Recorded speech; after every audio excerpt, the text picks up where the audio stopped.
So, one of the things that many of you have probably sort of heard in association with residential schools is prevalence of abuse directed at children, at students in these schools. Um, and this is absolutely part of the sort of broader cultural experience of residential schools across the country in terms of things like an intergenerational transmission of trauma.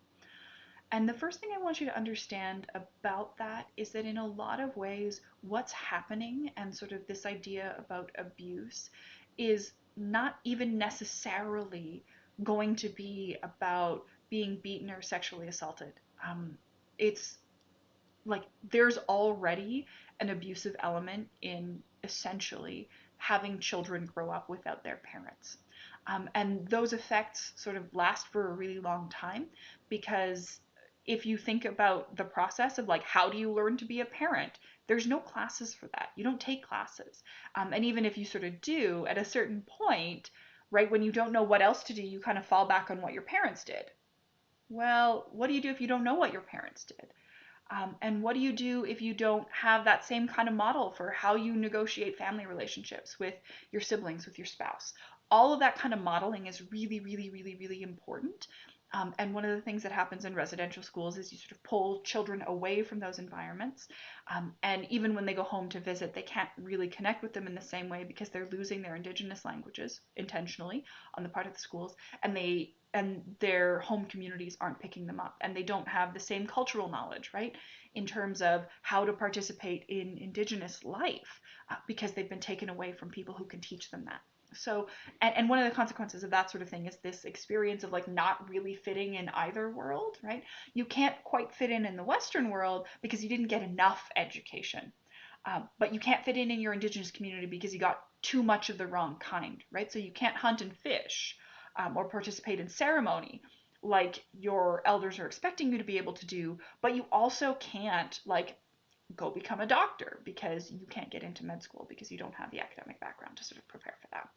So there's a sort of trauma there. But we're also going to talk about sort of two different sort of levels of this kind of abuse in this context.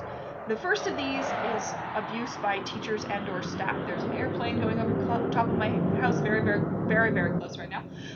So the first is sort of abuse by teachers and staff, and this is what most people are thinking about in this sort of process.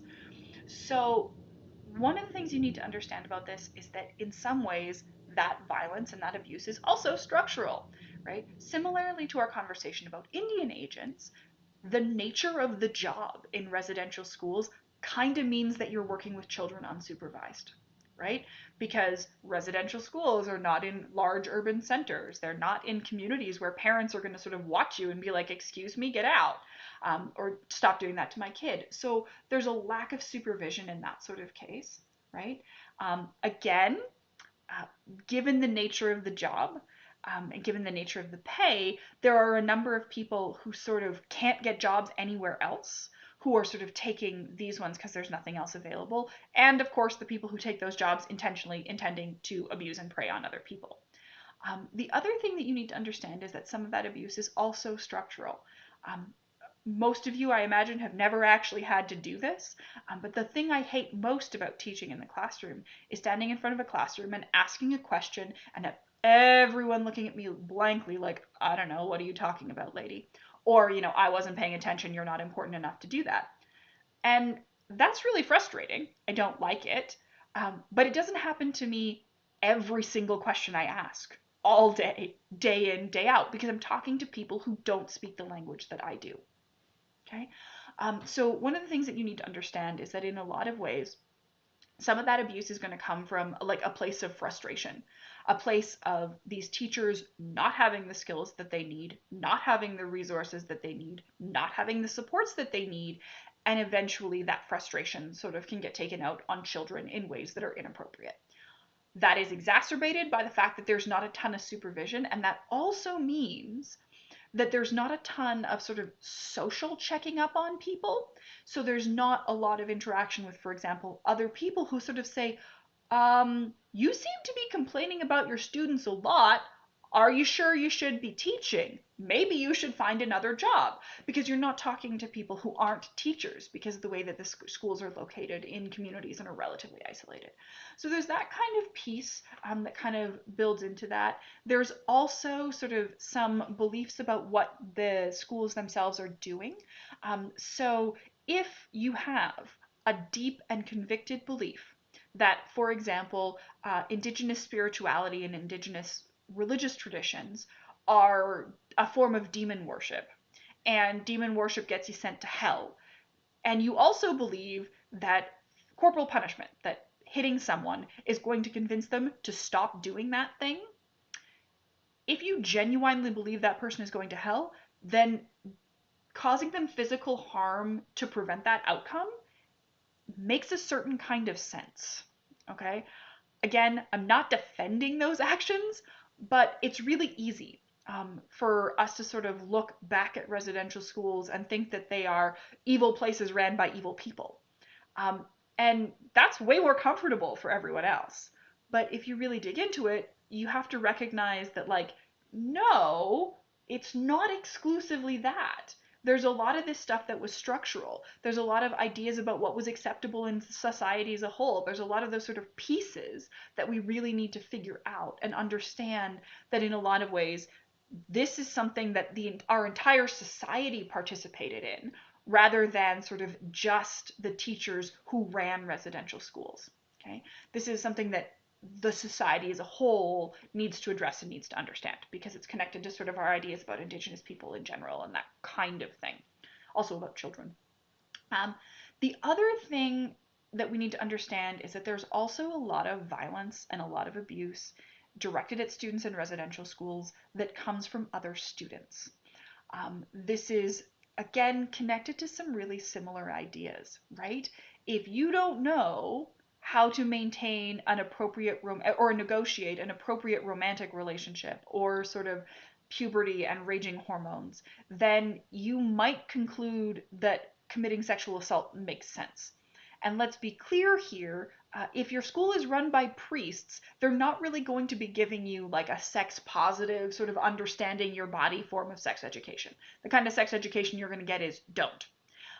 And that sort of means that you have to negotiate that all on your own. And if you have any recollection of being a teenager, you will understand that that is a recipe for a certain kind of disaster, because you don't have the sort of cognitive maturity. You're lacking the models about what this is supposed to look like. You can't talk to any of the adults around you.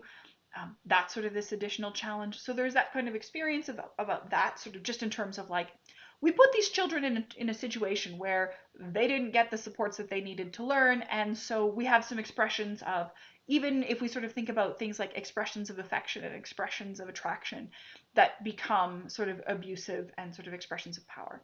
The other thing, too, is that it's absolutely possible for children, and this happens sort of with children who experience abuse across the board, for children to understand what is happening to them as a gesture of caring.